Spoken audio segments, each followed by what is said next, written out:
Winchester Facts.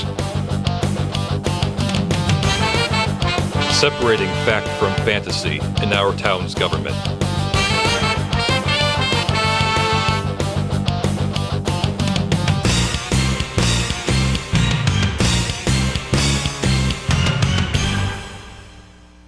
Good evening. I'm Bill Pratt, and it's my pleasure to welcome you once again to our new weekly hour, Winchester Facts, where we do our best to dispel the swarm of lies and misinformation being thrown around about our town government, and our town leaders.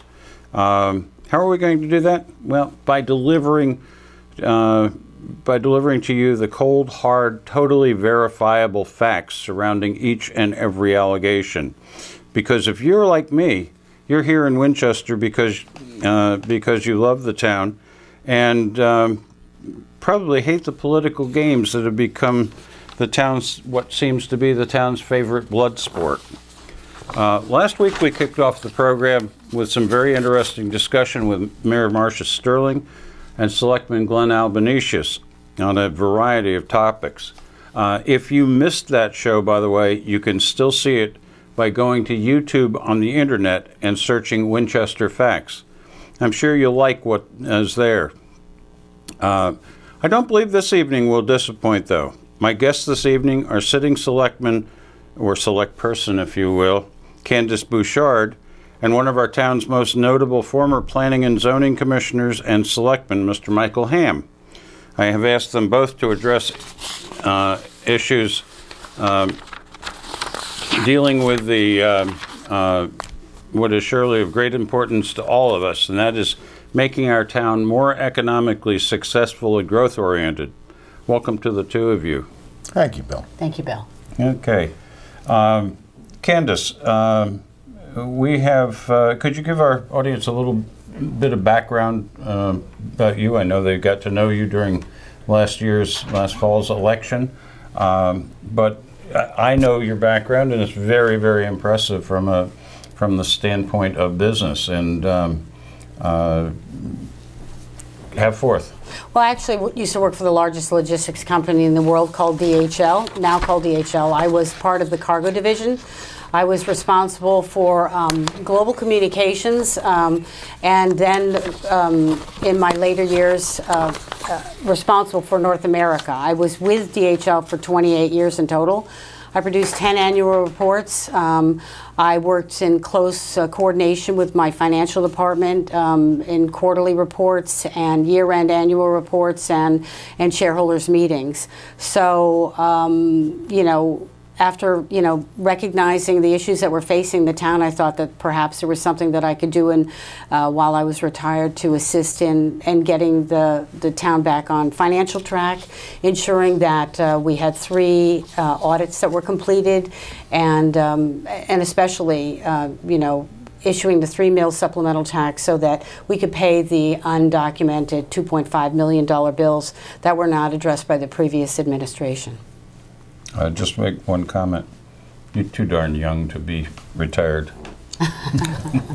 Mickey, why don't you tell us a little bit about yourself? I know most people in town know you, and you're way too young. I feel like the old guy. I thought here. maybe you were going to say I was too darn old. No.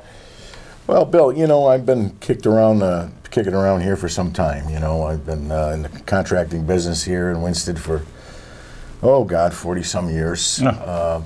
And we've done a lot of municipal contracts, state contracts, federal contracts, and in the last few years I've pulled the reins in a little bit and sized it down. It's just me and a part-time guy now, and we do things a lot smaller, and although we do tend to probably get out a lot and more some, profitably too. Well, you know, with this environment, it's the economic environment that's out there right now, it's difficult at best for anybody in business. It's tough to get your hands on anything, and when you do, there's 10 more hands trying to take it away from you. So it's an interesting time right now we're involved in, and I think town of Winchester is involved in totally a very interesting time. Oh, it is. It is for sure. You know, one thing I want to do each and every program is to bring our audience a little insight with the help of some notable people into why we are spending this hour discussing truth versus myth about our weekly topics. So let me offer up something from President Calvin Coolidge from the toughest economic time in American history. Greg, would you throw that up? Mr. Coolidge said, "Economy is the method by which we prepare today to afford the improvements of tomorrow." I think, and Calvin Coolidge was in the president in the early 20s, mid 20s. I think it's enough said. What he's saying there certainly plays out in our economy in the town and our hiccup on budgeting. You know, I think that's the topic for our show tonight, the economy and how we get it better. The first thing I'd like to ask you both, why do you think our grand list is stagnant? And what can be done to turn that around? Candace, why don't you start it off? Well, I think, you know, when I came into town and moved here in 2009, you know, it is clearly evident that we have old mill buildings that haven't been developed, and then traveling on some of the roads. So you know, you think you're kind of involved in an area that's sort of stopped in time, and you know, we need, in order to develop the things and pay for the new schools that we need, we really need to grow our grand list in order to pay for those things. Really, the burden has been falling solely on the backs of our citizens. And I think it's really important, as I you know, learned at the first economic development meeting, to, you know, address areas like blight, the pavement of roads, to make us look like a more viable community. To bring your business to show some sort of change and progress that's happening to attract new businesses. Well, as you know, I got to jump in there because I've spent the last 20 years working in economic development, both as a professional for another town and as a volunteer here for the last 7 years. We don't look very good to the outside world as a place to bring a business. Right now, because of, and we have a lot of buildings that are very, very prominent. The Strong building that the Nader Foundation owns does not show well. We have certain storefronts in town that are empty. Not to pick on the Nader Foundation, but their proposed bookstore has been empty for many, many months with no indication to move forward. We've just got to make the town present better. And right now we're a pimple-faced kid going to the prom in dungarees. Sorry, Mick, I know you're wearing dungarees today. Oh, Bill, you let the secret out. But we do have buildings that are owned, and it seems like, you know, that are waiting to be developed, and so we really need to support them and help them in their development process, even if it's bringing in outside investors to partner with them to make that happen, so that we can make the Main Street look much more viable and lively. And so I think it's a process, and we also don't have anyone out there just knocking on doors to bring investors in. You know, because there's shared responsibilities, and there's no, you know, real effort of focus on that. Well, in part, that's a kind of a direct fault of our former town manager, who may be our permanently former town manager, who came to this town on the first Economic Development Commission meeting he came to, explained that the Economic Development Commission had no business going out and recruiting business for this town. That was his and his alone, and only he was capable of doing that. And that's not how economic development works in this state, in this region, in this country. It's not really how government works. No, and he hasn't been very successful. Mickey, I'm dominating things. Why don't you... Bill, you're doing a heck of a job. Thank you. Good, you got the check and it cleared the bank, right? Not sure about that. Oh, okay. But why don't you jump in the hot seat and give us your thoughts? Well, you know, I've I've been here for over 30 years now in Winsted, Winchester, and as most people know, I live on the lake. When I first came here and built a house on the lake, Joanne Williams was the building inspector here. I don't know if you remember Joanne. No, I don't. Well, Joanne was a fine lady who had an architectural background. She was an architect and was our building inspector for a good number of years here. So when I went in to see her with my plans and started building the house, she used to come up almost on a daily basis and look at it. And she said to me, and I'll never forget this because it just stayed in my mind. She said, "Mickey, what are you doing building a place like this here?" And at the time, Highland Lake there were really no full-time residents there. It was maybe 25–30% full-time residents, whereas now it's probably closer to 78 or 80% full-time residents. And I said, "Joanne, I'm here to start a trend." And I did it jokingly. I never realized that would happen. You know, to me, I came here because of the ultimate beauty of this community and the ultimate beauty of the lake. And been here ever since and really enjoyed it and have offered my time back to the community to keep it going. You know? I can't blame you at all for that. I came here 8 years ago for exactly the same reason. I found this a delightful community, and the natural beauty, but more than that, I like the people in this town. Oh yeah. I just don't like the politics in the town all the time. Well, you described it well in your opening here this evening, but. Yeah, and I think that where we're headed right now, we've got some issues going on here, for sure. And Candace, I applaud you, your administration.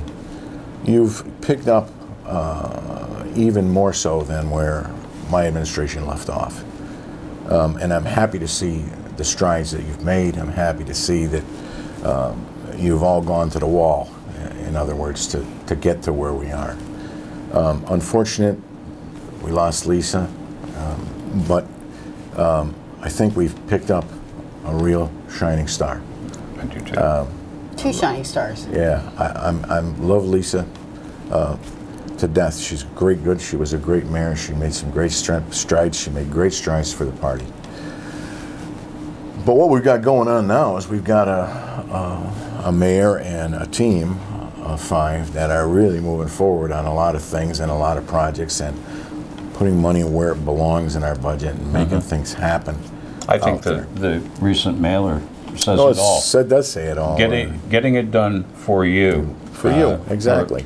And you and me and everybody in town. Well, what we all ran, what we ran together is that we wanted to start and finish projects in the same years that we were in office. I know, it's tough, isn't it? Huh? Yeah. 2 years isn't enough time. And the first thing right out of the gate was identifying, Lambert K as one of the most blighted properties.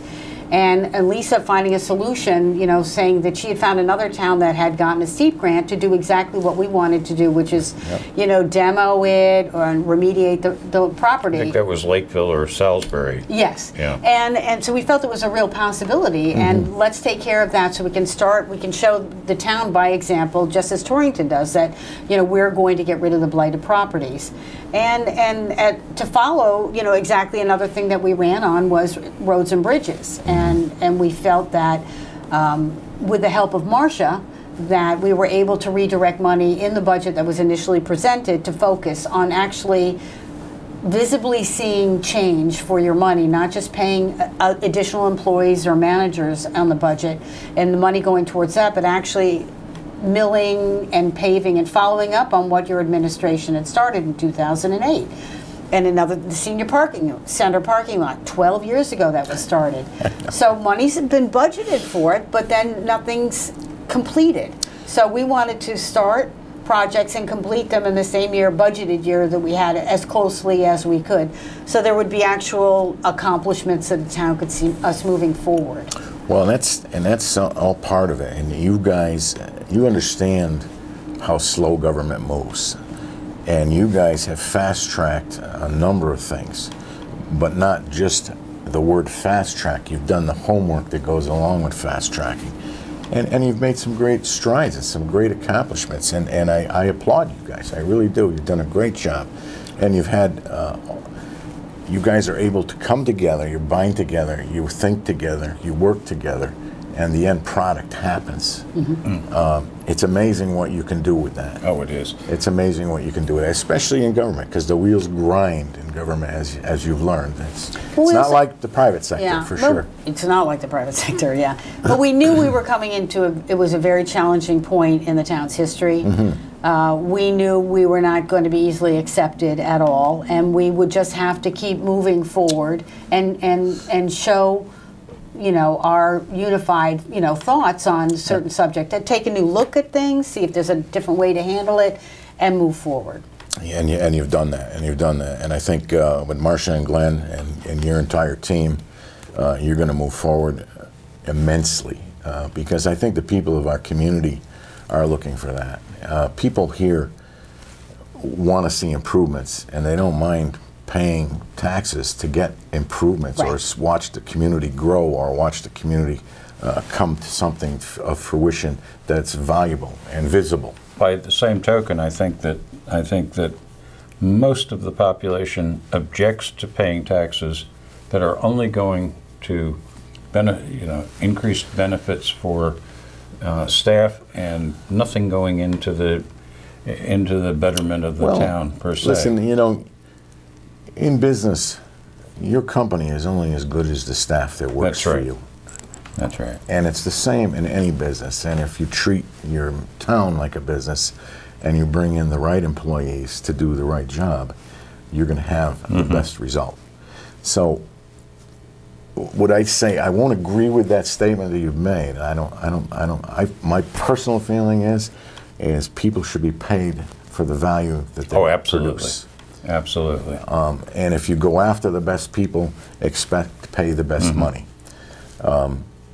That's the fortunate part about Marcia Sterling. I can't help but go back to her, Candace, and I don't want to take away from you and Jorge and Dan. No, she really certainly took Glenn. something we started and really, you know, all of the things that we set out to accomplish, she helped us realize, because we were modifying a budget, but she really took us back to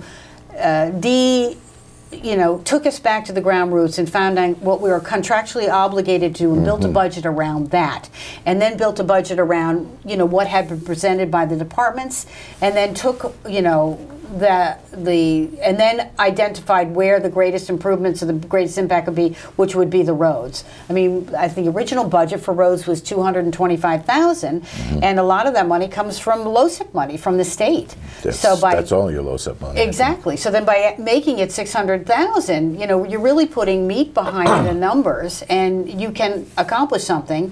And Mr. Lemlin went and re-identified, you know, the roads that you had outlined in 2008, and verified that what we wanted to do could be accomplished, and within the budget, and it can. And also, it has money left to, you know, do potholes in the spring come that May, so we won't be caught up in that scenario then. If I could jump in for 1 second, we started off this discussion pretty early on talking about the grand list and the fact that it was stagnant. Your administration came out of the box saying, our goal is to increase the grand list. We want to see substantive increase in the grand list. Lisa said that. Your entire team. When Marcia came in and unfortunately Lisa had very significant reasons that she had to step down. Marcia came in, took over a very hard job, and Glenn came in, took over a very hard job, and continued that point, that we are going to increase the grand list. And you don't take a 63 Chevy and sell it with body rot. You fix it up and you say it's better than it was. And that, I think, is what your administration is doing. I know, Mickey, when you were on the Board of Selectmen, and when you were the 14 years you were on Planning and Zoning Commission, the focus was to make this town better. And I think we're on the path to that. And all parts of growing the grand list are to have an appearance that is welcoming to the people on the outside.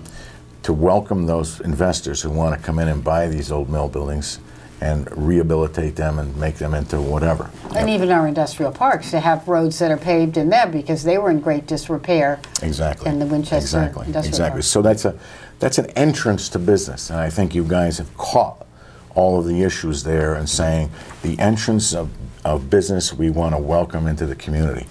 You're doing that. The Lambert K thing, sorry for the debacle. I think every one of you made the best decision to go on to somewhere else there, and I don't want to reinvent the wheel talking about that minutia. No, but we have a fabulous person who's put in a bid. Exactly. The net is going to be $250,000 versus $15,000. Well, I think it was $25,000 and a match of $250,000 on the remediation issues. It's 50% of whatever the remediation rate. Was $500,000. No more than $250,000. No more than $250,000. Exactly. So you've got someone now, if your $500,000 wasn't enough, you're up to $750,000 in remediation, plus you're putting $25,000 back into the coffers of the town. And the most important thing, back on you're the tax. putting it on the grand list. Yeah, absolutely. So there's a win. There's a win. And potential 50 to 100 jobs. And I know, Lisa talked to me about that when you guys were getting going about Lambert K, and talked to me about trying to facilitate those grants, and was talking to Jay Case about it and trying to work out the logistics of that to bring it to fruition. And I said to Lisa, I said, Lisa, remember, as I said before, you only got 2 years.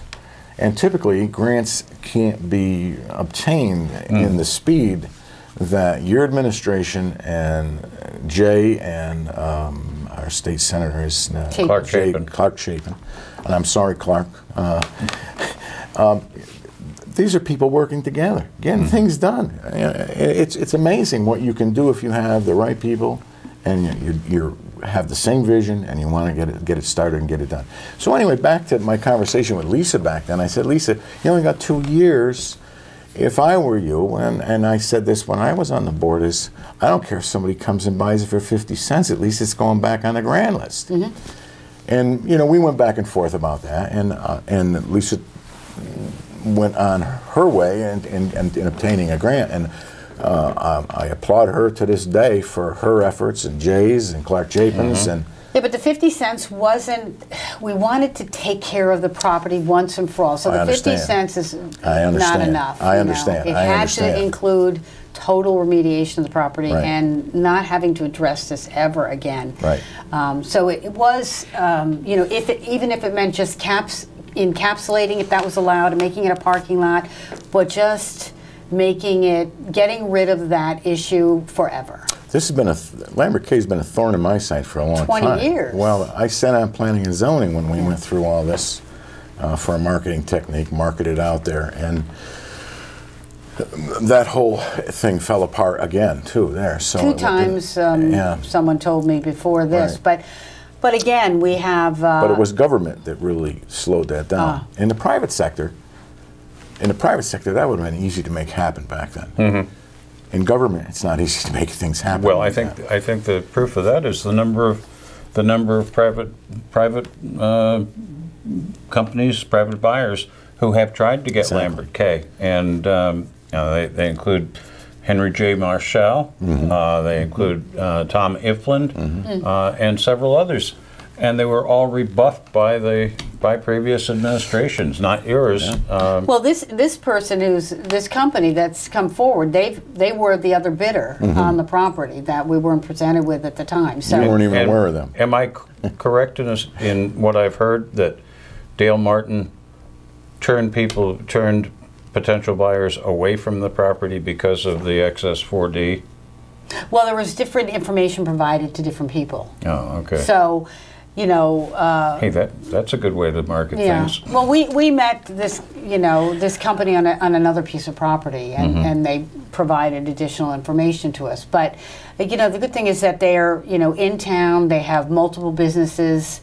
They do remediation in the oil industry, and they also have they've been in the construction industry for 35 years, and they also have businesses or buildings in Canaan that they're redeveloping as well. Excellent. And Canaan is a town we can take a lesson from because they're doing many things right up there. Yeah, they're good people. They're good people. But the big part of this is you guys went out and got that commitment from the state. You've got the state committed to you now for $500,000. That was the thread passing through the eye of the needle. Now you just got to sew it up. Yeah. Well, and then the $100,000 grant Yeah, exactly. to bring the Administration portions of it. Yeah, all the testing results Right. up to speed, you know, Right. so that could move forward. So, you know, when we met with our Bogan, when we were, you know, getting our hands around the STEEP grant, he identified certain things that there was like one piece missing that may not have been included originally in government that needed to be identified that might, you know. So there was one other component that was missing. So we knew what the entire process would be to bring it forward to fruition, you know. So it was very helpful. You guys did it right. Don't sell it for 50 cents. Don't listen to him. I'm proud of you, really. You Yeah. guys did a great job. No. You did a great job. Well, and that was all from actually my first meeting at Economic Development, saying this was the worst blighted property in town. So, But this goes right back to bringing intelligent people into one room, into one table. They can have legitimate conversations, and they can go back and forth with the different ideas. How do we As solve I it? had a totally different idea than Lisa and you guys had. And Lisa went after her idea, and God bless her for that, because she did a wonderful thing. Yep. And you guys have kept it going, and you Right. brought it in, and you got the state to bring you that money. And like I said, you have the commitment now that you needed to get this off the ground, and it's definitely going to go. and also beyond that, what Marsh has done is reach out to those other property owners and ask them, how can we help you move this property forward? Right. And she's been putting other investors together with those property owners, hoping that something will come of it to support them. You just And recently met with the owner of the Winsted Furniture Factory, didn't you? Yes. Marty Golden? Yes. And that is, Mickey, you remember, you were a selectman at the time when we had Landmark Properties in Hartford. Here, wanting to having a deal to buy that property, totally remediated into high-end luxury Rentals, apartments. right. Unfortunately, the owner of the property got in the way of the transaction, negotiations, yeah. and the feasibility. The economy was changing. The feasibility study for that kind of project wasn't as strong as it was originally, and Landmark walked away from it. But one of the interesting things, and I'm sorry I interrupted you, No, but one of the no, interesting please. things that came out of that meeting with Marty Golden was, Marty Golden, and I quote, said, "This is the first time anybody's ever even approached me for heard that. something like Yeah. this." And you know, that's just wrong. But you know what? He's approachable. You guys are approachable. And the communications have begun there. And from there, he's even rethinking some of his plans with it, Yeah. and how to, you know, he does see the light in the tunnel now. You know, some people, you know, he took on a project that may have been a little bit bigger than he thought it was, but huge. he also owns another property in town that is successful with. So he has very much a vested interest in Right. in trying to make you know, develop this piece of property. Well, I think that those lines of communication have opened with Right. with you guys and him, and I think you're going to see some better results in the years to come. And I just hope that years to come are there for your whole administration, because you guys are doing a great job. Also, the Economic Development Commission has done surveys with businesses in town Right. to open up communication between economic development and to find out you know, better ways of helping them, and you know, what sort of challenges they may have with working with Town Hall. We don't have the results of those surveys yet, but you know, they're really physically reaching out, you know, talking to all of the merchants. And I think they're also working on getting involved in the And it industrial has- parks as well. It has certainly not been a passive effort by EDC. It was Kim Wimmer and Gina Sartorana and Marcia Sterling with them, pounding the pavement on Main Door to Street. door, yeah. And going door to Dick door. as well. You know, Yes. they asked the whole team, anyone was available, and to actually physically interview them or have them complete a form, but really start a dialogue. And that is the kind of thing that we need in this town. We need the volunteers in town government to get out there and work hard for no personal gain, but the betterment of the town. And Exactly. we have not had that in a number of years, and you know, I'm so thankful that Well, I ran against you last November, and I'm so glad that I lost and you won. Because I wouldn't have done as good a job, and I think you're doing a wonderful job. But not only that, when we have there are other properties or other property owners that want to move within Winsted, and they literally want to stay within Winsted, they've looked at building or leasing somewhere else. Marcia and members of the EDC have been able to go and meet with these people and give them actually opportunities and share with them what the benefits of doing business in Winsted is, the connections, the obviously sewer and water connections that are in place, leasing, if they're in this certain sector, if it's the economic development corridor, what sort of tax benefits they have. Enterprise corridor. Enterprise corridor. Yeah. And so they really have gotten a whole package of information and been supported in staying in Winsted and the sort of tax benefits that are provided by the state to help them grow their business. There, you mentioned the Enterprise Corridor Zone, and we have something growing right now that is very, very beneficial. Gene and Bill Berlinski have, over the last 3 or 4 years, we've talked to both of them about property they own just north of DMV or the Dome, and they are currently working on that, marketing it for a third industrial park. And I know, Mick, I'd like to talk to you more about industrial parks because you were so intimately involved. Well, just to kind of go back just a step, though, is with all of what's going on, though, I think it's time to take a look back and review the easy list through Town Hall for people who are prospective of coming here. There needs to be somebody nice at the door to greet them when they come in, and somebody who is obliging to work with them and say, we can't bend the rules, we can't do this, and it's we have to in order to accommodate people, we have to look at that and say, if our regulations don't fit, then we have to make and look at our regulations and say, how are we going to make our regulations work for economic development? How are we going to make our regulations grow our community? Because without growth here, we will remain flat, as we have remained flat in our grand list, and actually our grand list went backwards last 2 years ago in reevaluation. So we have an interesting climb out of our hole, and we've got a lot of obstructions in the way, and it's going to take a lot of good, intelligent people, which I think we have right now, to get us there. You bring up the point of we need somebody motivated to meet with businesses coming to town. We had good people. We had Ray Carpentino. Oh, he was the best. Who is now in Cromwell, I believe. Rocky Hill? Rocky Hill. Rocky Hill, yes, and doing a wonderful job there. Scott Eisenlohr took over as acting town planner, did a magnificent job, interfaced with our Economic Development Commission. Scott knows the people. Scott knows the people. He knows the town. I can't tell you how many new businessmen coming into town would look at me and say, you know something, I'm here because Scott Eisenlohr is so very effective at bringing us here. And Scott, if you're watching, despite that, I like you.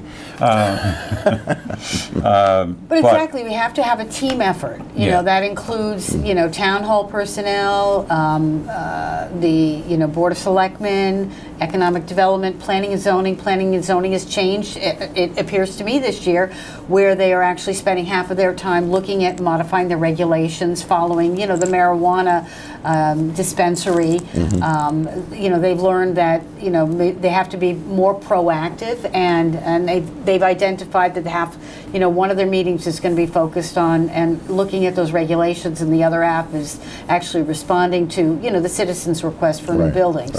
So it seems like they are actively trying to, update those regulations as best they can.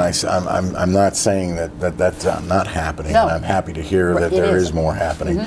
And I'm pretty well disconnected, Candace, other than my conversations with you or Bill or a few other people around town, and happily disconnected, but always happy to be there for you guys if you need a hand. And I want you always to know that. And I think that's true of very many people in town who are willing to roll up their sleeves this and help. community will always roll up its sleeves for people who have some kind of an issue. They're always there to have a spaghetti dinner, or I was at liberty to attend a spaghetti dinner up at the church. The Methodist Church? Yeah, the Methodist Church here a week or so ago. And it was amazing to see the amount of people that were there. I was supposed to be there, and I had to miss it. And it was great. And David LaPointe did all the cooking for them. He and his family, his wife Carol and the girls, and it was delicious. It was absolutely delicious. So thank you, David, if you're watching. You need that. No one has thanked you for that. So, but yeah, the community will roll together. We'll roll up the sleeves to get things done. They will come together for issues like that. But what we have to put aside is all this political infighting, all the bickering, all the name calling. And that's why this show is on, to try to... Bill, I got upset by it all and wrote a letter to the editor. The Winsted Journal was the only one that published it. The Waterbury Republican and Register have yet to publish it. But if anybody ever wants a copy of it, I'd be happy to give it to them. But that was my lead lines of what's going on in the political arena and how people fight and lie and cheat. I read the letter, and it was wonderful. And I don't like to be a part of that. I said earlier, it's become a blood sport, and that's exactly what it is. And we have a reputation for that, but I think Candace's administration is on a route to eliminate that. They're on the high road. You guys actually can sit and have conversations and run a meeting civilly. You can even put up with the nonsense that comes from across the aisle at most meetings, and it's disruptive at best. Your focus is on getting your job done, and I admire that. I think it's a tremendous step.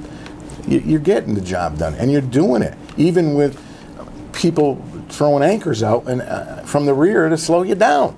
Yeah. Case in point, the last selectman meeting, Candy Perez made a huge issue over the fact that there is an agenda review, and that something that cropped up over the weekend was added to the agenda, and she thought it was wrong because she wasn't informed of it a week before. It has come up in the past, and unfortunately, we are not as, we're moving quickly.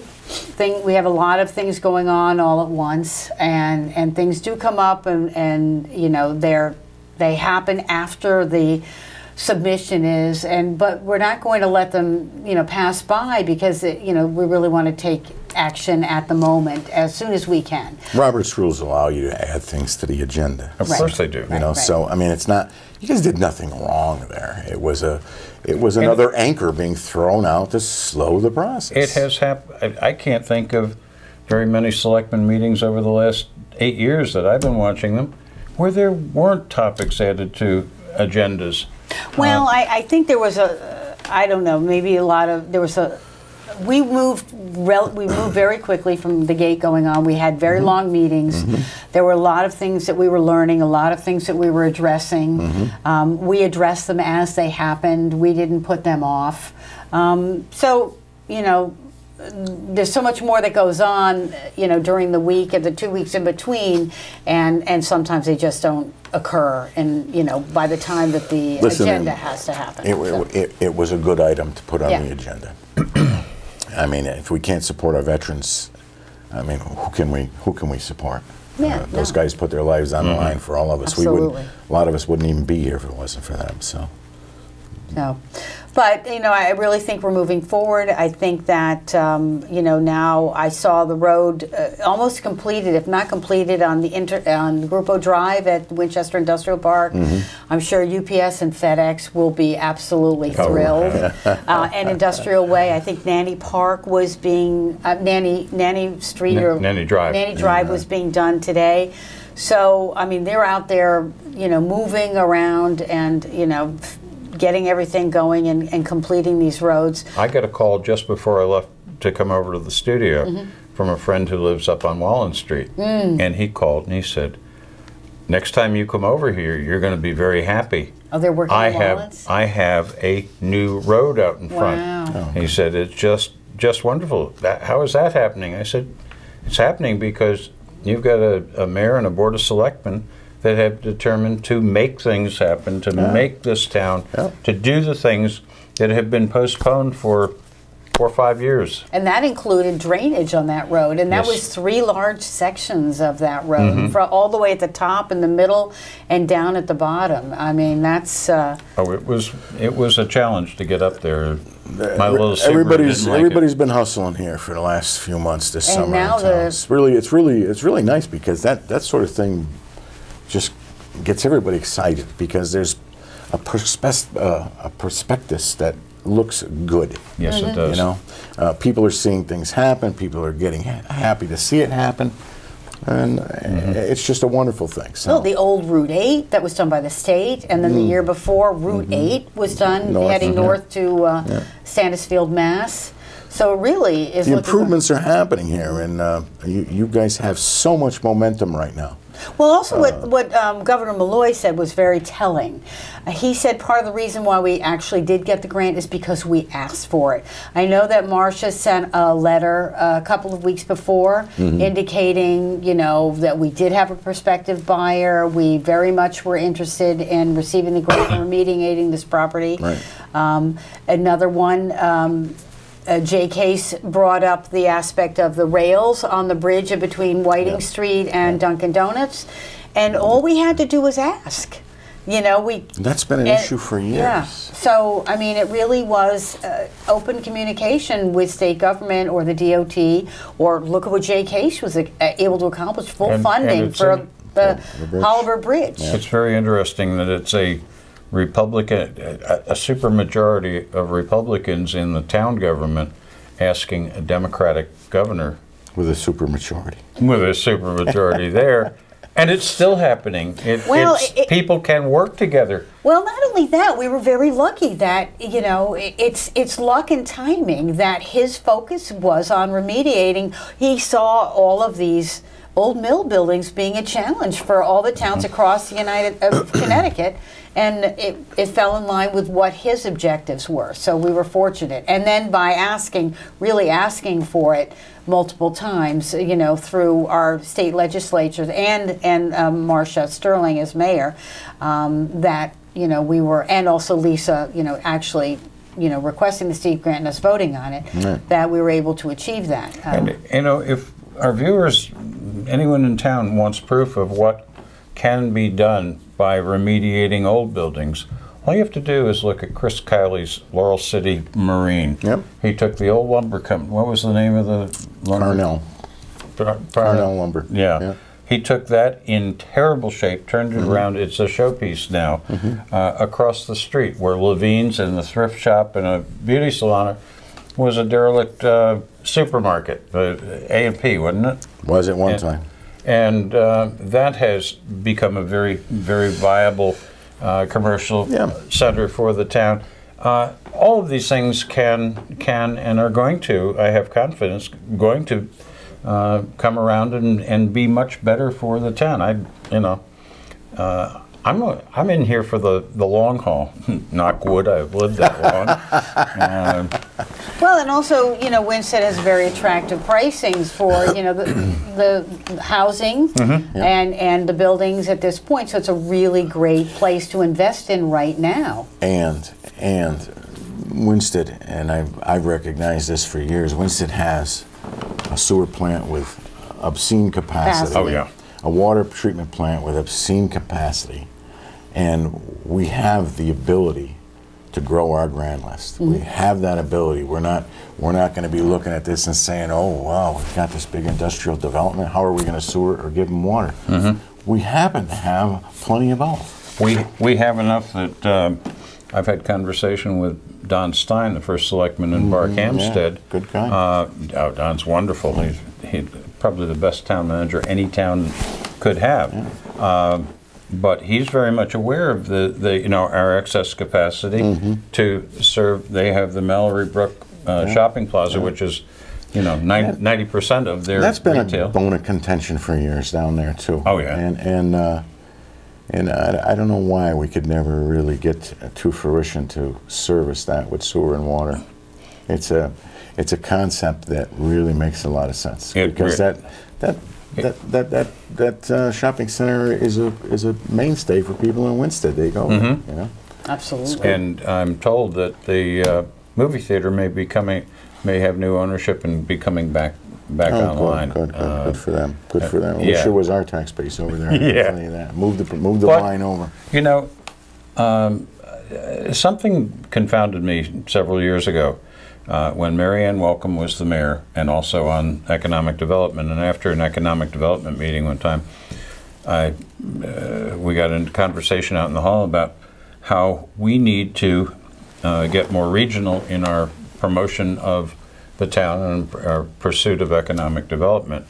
Her philosophy was, no, I don't want to do anything with our competitors. Well, you know, the fundamentals of economic development, at least in the Northeast, towns working together come off much, much better than towns working at cross purposes. But her perspective, the Democrat perspective, was they're the bad guys, so let's not work with them. Well, yeah, and I agree with you, because when I was on P&Z, Ray Carpentino, and we would always solicit opinions and work with the city of Torrington, because they don't have an awful lot of industrial space either. No. We have the ability to create a bunch of industrial space here in Winchester. It's just a matter of logistics and how we go about doing it. Right. We also could be in conjunction with Barkhamsted on some of this stuff. We have a valuable commodity called sewer and water we could sell to Barkhamsted, which more income for the town. Oh, yeah. So if you look at things in a business perspective. There's one other thing, Mickey, that enterprise corridor zone that we talk about and haven't promoted nearly enough is enterprise corridor zone in Winchester and runs all the way in up Torrington. Runs and right past my office. We have had a serious conversation with Eleanor Carbone, the new mayor of Torrington. In fact, she was a guest on the Winchester Business Program several months ago, and we've had the new economic development director for Torrington there, and had that discussion as well of how we work together to make that economic the enterprise corridor zone pay off for everyone. And also other complementary grants, you know, refacing some of the businesses on Main Street. That is some of the things that, you know, Economic Development Commission is working on with Torrington right now to see what opportunities there are together. Right. Exactly. Because if you, Candace, you relate to dogs because I know you like dogs. So if you've got a dog and you've got one dog that's a snarler and a biter and you've got none of hers are that way. Right, but if this is a hypothetical, Bill, and you've got 5 others that are just good dogs, those good dogs stay away from the bad dog, don't they? Well, or they recognize its power. So my point is that if we are one of the 5 dogs, people will accept us and they'll work with us. Right. And the other communities can become a part of us as we can become a part of them. And I think that's important. I think it's also really important, I mean, to include Torrington, Barkhamsted, Riverton, you know, those communities, because we have a college. And we have a common, you know, denominator, and you know that spills out all of the revenue generated by those students, or it's a common denominator for development. To have something like that, the community college here is such a valuable asset in the town to build around.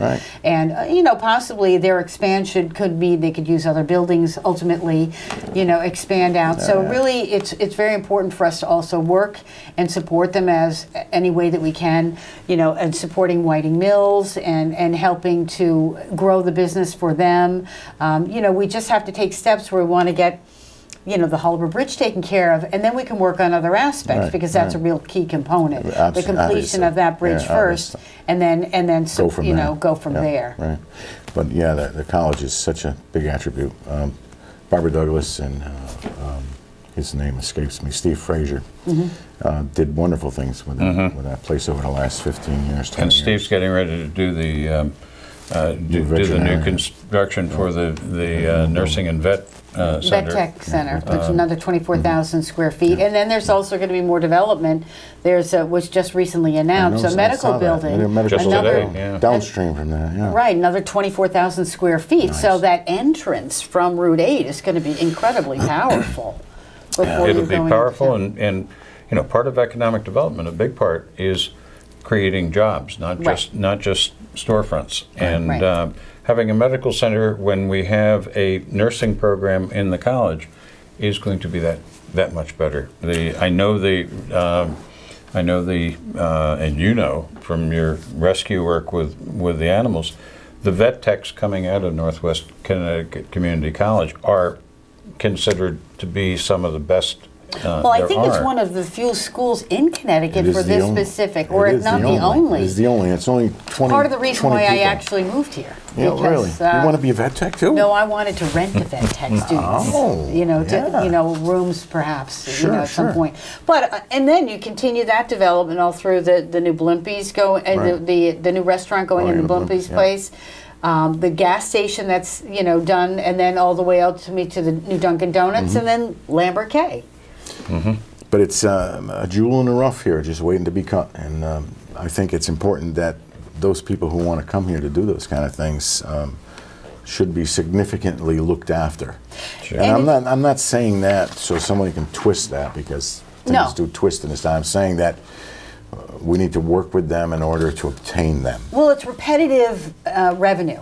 Exactly. And it's and by growing the grand list and this repetitive revenue, then we can start looking at the major infrastructure issues we have. Where it's really the schools, all of the buildings in the town, and but you have to grow that grand list in order to accomplish The that. key is that you get the recurring revenue or repetitive revenue, as you say. Recurring revenue, I guess, is the actual term. It cuts the burden on everybody. The businesses that are here won't have to pay as much. The new businesses coming in who are contributing that revenue will get a break, and most of all, the residents will find themselves much better off. I'm looking at a well-maintained community. Yes, I'm looking at the clock here, and we've got about 6 or 7 minutes left. We've covered a lot of ground. Yeah, we did skip around the back. But we've got something very important coming up on Saturday, very key to everything I think that we've been talking about here, because we have a special election for 2 selectmen seats, and we have Marcia Sterling and Glenn Albanesius. Marcia with tremendous financial and business experience, Glenn with tremendous business experience, and 2 terms on Board of Selectmen, now a 3rd term. And we've got their opponents, an educator and an educator, without an awful lot of, I think, understanding of and I'm getting very political right now, but I think we need to call a spade a spade. We've got 2 people here in Marcia and Glenn who know what they're doing and are getting it done.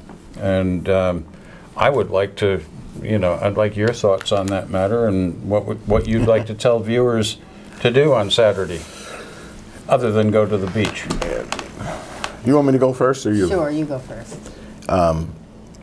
We've got an opportunity, and I've heard this said before by, I think, Ken Ficasso said it. We've got an opportunity that maybe comes along once in 100 years here. Our community would have the ability to have a board that communicates, works together, goes forward, doesn't argue, doesn't fight, and get things done. I think it's so obvious on the last mailing that went out here. Restoring downtown, growing the grand list, fixing roads and bridges, building budgets that work, rebuilding financial strength, and most importantly, leaving the snarling dog in the cage. That's the important thing that I think people want, as well as all the rest of the things. And I see that with the 5 of you.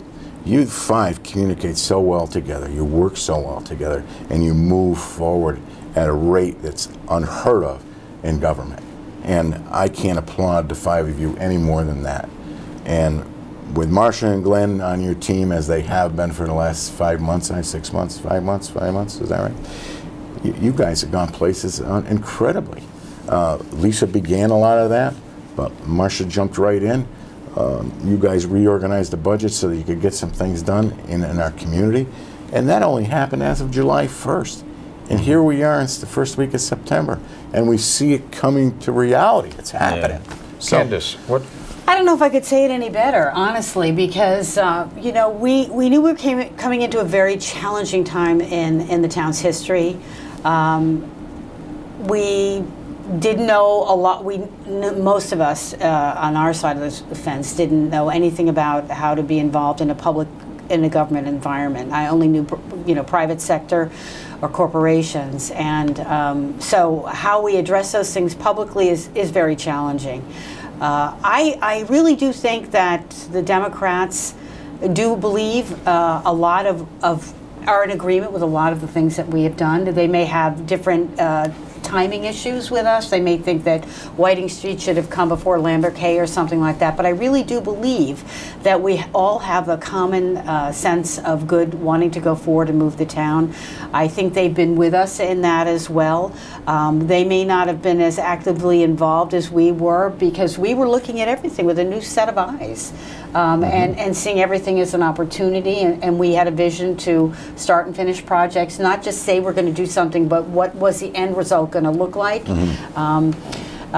You know, we were faced with a lot of challenges. We had, you know, obviously a huge change for us was the resignation of our mayor and a subsequent selectman, but there were processes in place to replace them. Exactly. And, you know, I've been through 40 integrations in my life, and you move quickly, or if you move slowly, things get messed up. So we made the change with the same amount of momentum. And we believe that we selected the absolute right people. That has totally been qualified. They've helped us achieve our goals earlier on than expected, and with the actual results. So the results speak for themselves with you guys, and there's no question about it. So I mean, I don't know how much time we got. We've got 2 minutes left, and I just want to thank you guys for taking time out of your evening to meet with us. I want to close off with a comment from Mark Twain. Mark Twain said, "Always tell the truth, then you don't have to remember the lie." I think that is, you know, that's the basis of politics here.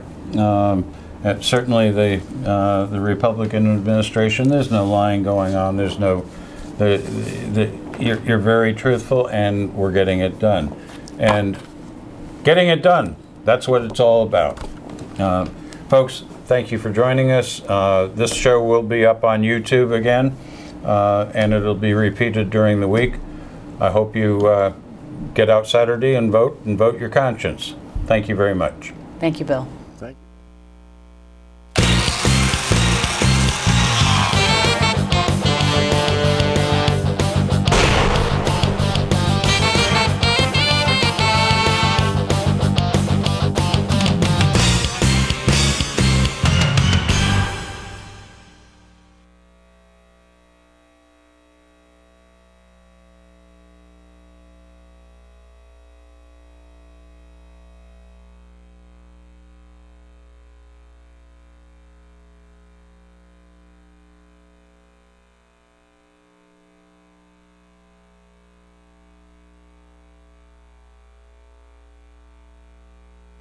If you're looking for a quick and effective way to share a public message, look no further than your CTV 13 Community Bulletin Board.